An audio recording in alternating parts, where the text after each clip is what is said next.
Hey guys, I'm excited for you guys to join me today because we are talking about back to school anxiety. Now, as we know, it's that time of year again that everybody's going to school, whether it is elementary, middle school, high school, or even college. This will work for any of those situations as long as your child can work on themselves and can understand how to do this.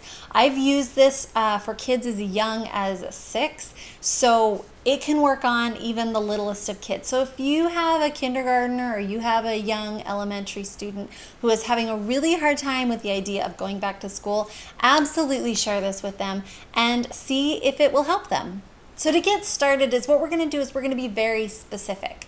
So if you have trouble with test taking or the social aspect of school, it doesn't really matter. This video will help with any of those situations.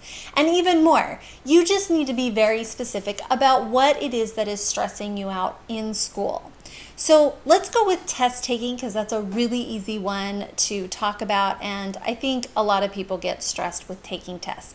And I don't know about you, but for me, I would remember everything and I would study really hard, but then when it came to the test, I completely forgot most of the information just because I was taking a test, not because I didn't know it. I just couldn't remember it during a test. So that's where you're going to be very specific and think of one very specific moment. So if it's test taking, think of yourself as taking a test. You're sitting at the desk, you're supposed to remember all this information, but you can't, and so it's really hard and you're feeling that anxiety, and just really remember what it is that you're feeling.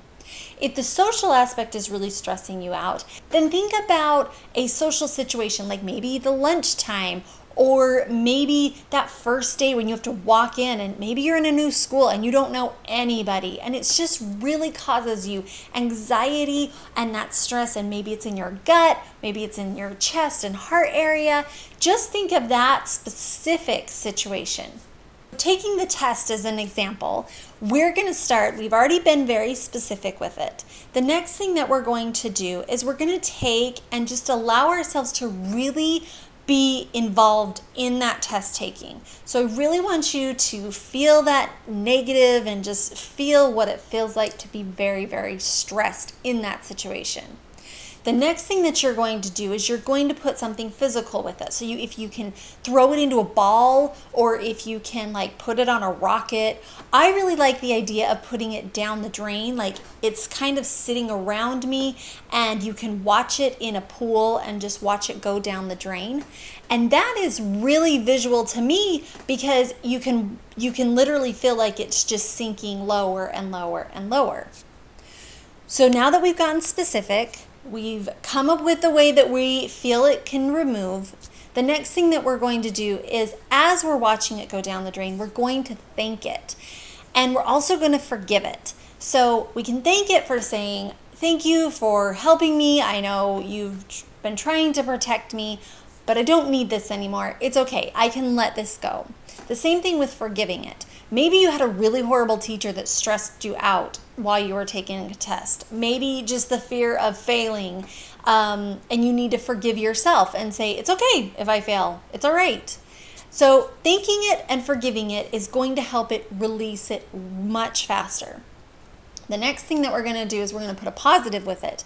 And we're going to say things that pertain to your situation. But we're going to say things like, I can take tests easily. I remember the information that I'm supposed to remember. I am relaxed while taking tests. I'm good at taking tests. So whatever your situation is, you're going to put positives to things that you really don't feel they are. But as it's washing away the negative, we're going to put that in so it just builds yourself up and it makes it go away a lot faster. The last thing I want you to do is repeat this. Especially if you've been dealing with this for a while, you're going to need to repeat this often. Don't just wait till the beginning of school or maybe in the middle of a test to try and do this. Do this for the rest of the summer that you have left. Just think of all the things about school that really stress you out. Think about all the little things that you have to do. Maybe trying out for the baseball team, or maybe trying out for theater and being in front of people stresses you out, but you really want to do it. And you have stage fright and you just have never been able to do that. Any situation, this is going to work for that. So the steps are: be specific, The next one is put a physical thing with it. Then you're going to thank it and forgive it. Then you're going to put a positive in there and you're going to repeat. Repeat, repeat, repeat.